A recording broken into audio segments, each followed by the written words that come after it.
আমি ড্রেসিং টেবিলের সামনে দাঁড়িয়ে একটা নতুন ব্লাউজ গায়ে মিলিয়ে দেখছিলাম একটা পরে যখন পেছনে একটু ঝুঁকলাম বললাম এইটা গলায় ঠিকঠাক বসছে তো ও একটু এগিয়ে এসে বলল হ্যাঁ ফিট হচ্ছে তবে চাইলে আরও কিছু কালেকশন এনে দেখাতে পারি আমি হালকা হেসে বললাম ধীরে করিস জায়গাটা একটু সেন্সিটিভ ভুল হলে ঝামেলা হতে পারে সেদিনের ঘটনার কথা আজও মনে গেঁথে আছে আমার নাম অপর্ণা বয়স 40 পেরিয়েছে ঠিকই কিন্তু আয়নায় নিজেকে দেখলে এখনও মনে হয় আমি একাই একটা অনিশ্চয়তা মুখটা গোলগাল গড়নে একটু ভর আছে কিন্তু তাতেই যেন আলাদা নজর পড়ে বিশেষ করে কোমরের বাঁকটায় আমি জানি কোথায় দাঁড়ালে আয়নায় নিজেকে সবচেয়ে ভালো লাগে বিয়ে হয়েছিল সমরেশের সঙ্গে কিন্তু সে মন দিল অফিসের অন্য কাউকে আমার ছেড়ে দিয়ে কাগজে কলমে সব শেষ করল আমি সেই দুঃখকে গায়ে না মেখে জীবনটাকে নিজের মতো করে সাজিয়ে নিলাম একটা ছোট ফ্ল্যাট একটা স্কুটি আর রঙিন শাড়ি গয়নাতে নিজেকে আবার নতুন করে সাজালাম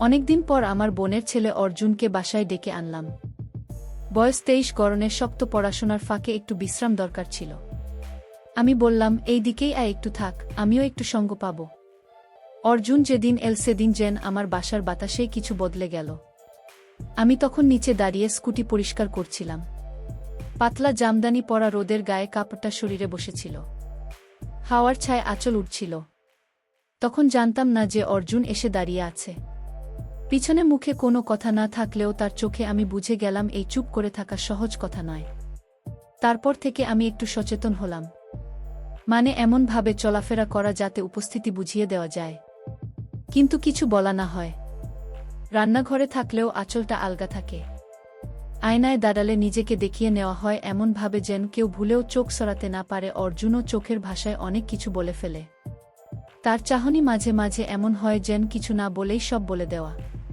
কিন্তু আমি তারা দিই না আমি জানি ধীরে ধীরে অপেক্ষা করাটা আরও বেশি তীব্র হয় রাতের শাড়িটা একটু আলগা করে গায়নি জানালার পাশে বসে থাকি এক কাপ চা হাতে অর্জুন পাশ দিয়ে গেলে হেসে বলি এই শাড়িটার ব্লাউজটা একটু টাইট হয়ে গেছে বোধ হয় গোতামের জায়গায় টান পড়ে ও মুখ ঘুরিয়ে ফেলে কিন্তু গালের লালচে ভাব বলে দে বুঝেছে আমি কথাটা ইচ্ছা করেই বলেছি একদিন রাতে আয়নার সামনে দাঁড়িয়ে চুল আঁচড়াচ্ছিলাম হালকা একটা হাত কাটা টপ পরা ছিল হঠাৎ চোখ গেল জানালার কাছে অর্জুন দাঁড়িয়ে অর্ধেক পর্দার আড়ালে আমি মুখ না ফেরালেও বুঝেছিলাম ও দেখছে আমি চুল আঁচড়াতে আঁচড়াতে একটু সময় নিলাম মাথা তুলে একবার ঘাট সোজা করলাম যেন হাওয়ায় উঠতে থাকা চুলগুলো আরেকটু ছুঁয়ে যায় আমাকে এমন বোঝাপড়া যেখানে শব্দের দরকার পড়ে না শুধু চোখের ভাষা আর উপস্থিতি যথেষ্ট দুপুরে আমরা একসাথে খেতে বসেছিলাম আমি পরেছিলাম একটা লাল শাড়ি আর তার সঙ্গে হালকা সাজ রুটি আনতে গিয়ে ওর পেছনে দাঁড়িয়েছিলাম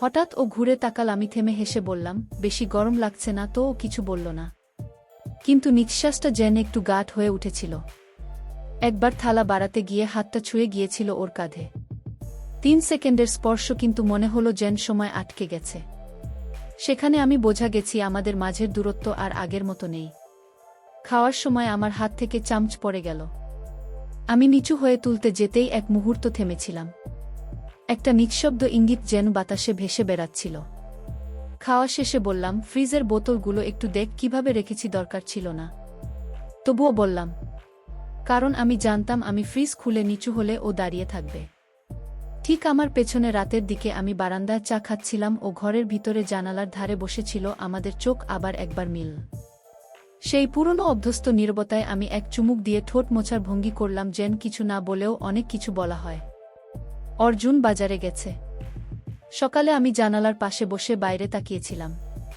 তখনই নিচ থেকে ভেসে এল ব্লাউজ পেটিকোট চান নতুন মাল আইসে শুনে মনে হলো আমার তো কিছু দরকার ছিল সত্যি নিচে তাকিয়ে দেখি এক লোক মাথায় টুপি হাতে ব্যাগ আমি নিচু গলায় বললাম এই যে উপরে আয়ত ওর নাম মুকুল হকার নয় নিজেই বলে দোকানে বসিনা হাতে মাল নিয়ে চলি ওর হাতে রঙিন কাপড়ের ব্লাউজ আমি ড্রেসিং টেবিলের সামনে দাঁড়িয়ে একটার সঙ্গে শাড়িটা মিলিয়ে দেখছিলাম ও পাশে দাঁড়িয়ে বলল এইটা আপনাকে খুব ভালো মানাবে আমি আয়নায় তাকিয়ে হেসে বললাম আর কোনো রং দেখাও তো ও ব্যাগে হাত দিল পরে আমি বললাম ভেতরে আসো আয়নাটা বড় ঘরের মধ্যে আলোর ছায়ায় আমি ব্লাউজ গায়ে ধরছিলাম আরও চুপচাপ দাঁড়িয়েছিল যেন এক অদ্ভুত নীরবতা ভর করে আছে আমি চারটা পছন্দ করলাম মুকুল প্যাকেট করল চলে যাওয়ার সময় মুকুল শুধু বলল আপনার হাসিটা খুব আলাদা আমি দরজাটা আস্তে করে বন্ধ করে দিলাম কিন্তু জানালার পাশে দাঁড়িয়ে বুঝলাম আজ এই সাধারণ দুপুরটা মনে থেকে যাবে অনেকদিন। এসব ভাবতে ভাবতে মনে হলো একটু ফ্রেশ হওয়া দরকার। তাই স্নান করতে ঢুকে পড়লাম বাথরুমে। ঠান্ডা টলটলে পানির নিচে দাঁড়িয়ে চোখ বন্ধ করতেই শরীরটা যেন হালকা কেঁপে উঠল। জল গড়িয়ে পড়ছিল শরীর জুড়ে, কিন্তু মনটা ছিল ভেসে অন্য কোথাও। কিছুক্ষণ আগের মুহূর্তগুলো যেন এখনো মনের ভেতরে রয়ে গেছে, ছুঁয়ে যাচ্ছে ভেতরটা। কখন যে কতটা সময় কেটে গেছে টের পাইনি। ঠিক তখনই বাইরের ঘরে হালকা দরজার শব্দ ভেসে এল। আমি থেমে গেলাম, জল বন্ধ করে কান পাতলাম। হ্যাঁ, অর্জুন ফিরে এসেছে। ও ঘরে ঢুকেই থমকে গেল। আমি বাইরে না থেকেও আন্দাজ করতে পারছিলাম কি দেখেছে ও। বিছানার চাদরটা খানিকটা এলোমেলো, ফ্লোরে ছড়িয়ে থাকা লাল ব্লাউজ, পাশে গাঢ় নীল পেটিকোট, আর দরজার কাছে রাখা জামদানির শাড়ি। যেন তাড়াহুড়ো করে কিছু রেখে বেরিয়ে এসেছি। অর্জুন নিশ্চয় দাঁড়িয়ে আছে ঘরের মাঝখানে, চোখের পাতা ভারী, নিঃশ্বাসে হালকা কাঁপন, কিন্তু কোনো শব্দ নেই। আমি গলার কাছে গামছা জড়িয়ে নিলাম। চুল থেকে তখনও পানি টপ টপ করে পড়ছে। ধীরে দরজা খুললাম। চোখে চোখ পড়তেই টের পেলাম ও কিছু না বললেও ওর চোখে ঘুরছিল শত প্রশ্ন, কিন্তু সেগুলো ও উচ্চারণ করবে না, অন্তত এখনই নয়। আমি হেসে বললাম, তুই এলি, আমি স্নানে ছিলাম, তুই তো দেরি করলি অনেক। ও চুপচাপ তাকিয়ে থাকল, অনেক কিছু বলতে না বলেও বুঝিয়ে দিল। আমি পাশ কাটিয়ে ঘরে চলে এলাম। গামছা ভেতর নিজেকে আগলে চুলটা একপাশে সরিয়ে বুকের ভেতরের ধকধক তখনও থামেনি।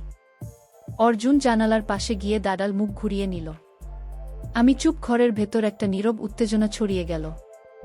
যেটুকু মুকুল রেখে গিয়েছিল সেটা অর্জুন বুঝে ফেলেছে। আমি অনুভব করছিলাম ঘটনাটা হয়তো ঠিক সময়ে ঘটেনি, তবু থেমেও যায়নি। এরপর থেকে অর্জুনের চোখে আমার প্রতি দেখার ভঙ্গি পাল্টে যায়। এখন ওর চোখে যেন একরকম দ্বন্দ্ব, আকর্ষণ আর প্রশ্নের মিশেল, যেটা সে নিজেও বুঝে উঠতে পারছে না। আমি জানতাম ওর ঘুম আসছে না, শরীরে কোনো ব্যথা নেই, কিন্তু মনে যেন কোথাও একটা খচকচে ভাব। আমার ঘর থেকে হালকা পারফিউমের গন্ধ বাতাসে ভেসে ওর ঘরেও পৌঁছে যাচ্ছিল, যেন প্রতিটি শ্বাসে আমার ছায়া মিশে ভাগছে। আমি বিছানায় শুয়ে ভাবছিলাম ওর মনে ঠিক এখন কি চলছে। এইভাবে কিছু না বলেও অনেক কিছু ঘটে। সকালের রোদটা ছিল বেশ উজ্জ্বল। আমি জানালার ধারে বসেছিলাম। গায়ে ছিল হালকা একটা পাতলা শাড়ি, মনটা ছিল ঢেউয়ের মতো, বারবার কোথাও গিয়ে ধাক্কা খাচ্ছে, থামছে না। হঠাৎ গলির মুখ থেকে ভেসে এল সেই পরিচিত ডাক, পেটিকোটা পা, নতুন ডিজাইনের আইসে। আমি হেসে দরজা খুলে বললাম, এই যে মুকুল, উপরে আয় তো। অনেকদিন পর দেখা মুকুল এলো আগের মতোই, ব্যাগ কাঁধে ঝুলে। এবার ওর চোখে একটু বাড়তি আত্মবিশ্বাস, মুখে আগ্রহের রেখা। ঘরে ঢুকে কাপড় বের করতে করতে বলল, এইটা আপনার জন্য স্পেশাল, কোমরে একদম ঢলে পড়বে। আর রংটা দেখেন, আপনার গায়ে পরানো সেই ব্লাউজের সাথেই পুরো ম্যাচ করে। আমি মুচকি হেসে বললাম, তুই দেখি আমার স্টাইল মনে রাখিস, বেশ ভালো। মুকুলও হেসে বলল, যা মনে পড়ে তা কি আর ভোলা যায়। আমি বুঝতে পারছিলাম ওর দৃষ্টি শুধু কাপড়েই আটকে নেই। আজ আমার সাজে একটু বেশি যত্ন ছিল, ইচ্ছে করেই। কথার মাঝেও আমি টের পেলাম জানালার ফাঁক, বারান্দা কিংবা সিঁড়ির পাশ থেকে কেউ আমাকে লক্ষ্য করছে।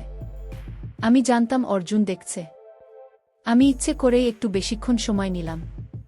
কাপড়গুলো দেখাতে মুকুল চলে গেল, কিন্তু ঘরে তার একটা উপস্থিতির ঘ্রাণ থেকে গেল, এমন এক অনুভব যা সহজে মুছে যায় না। আমি আয়নার সামনে বাড়িয়ে চুল আঁচড়াচ্ছিলাম।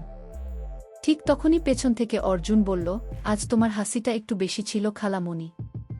আমি ঘুরে তাকালাম। না বললাম, তুই দেখছিলি? হ্যাঁ, ও বলল।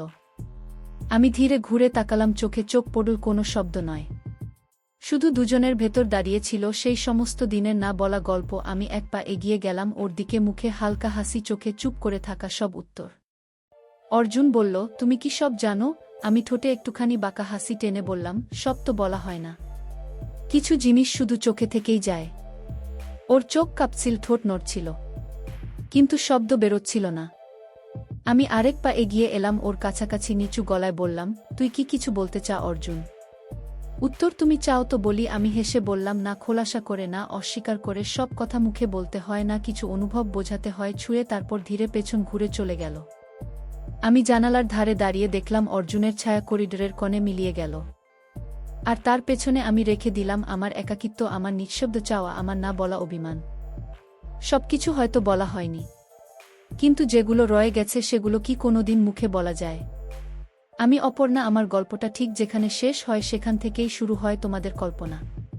আর সেইখানেই আমি রয়ে যাই একটু ইচ্ছায় একটু না বলা তৃষ্ণায়।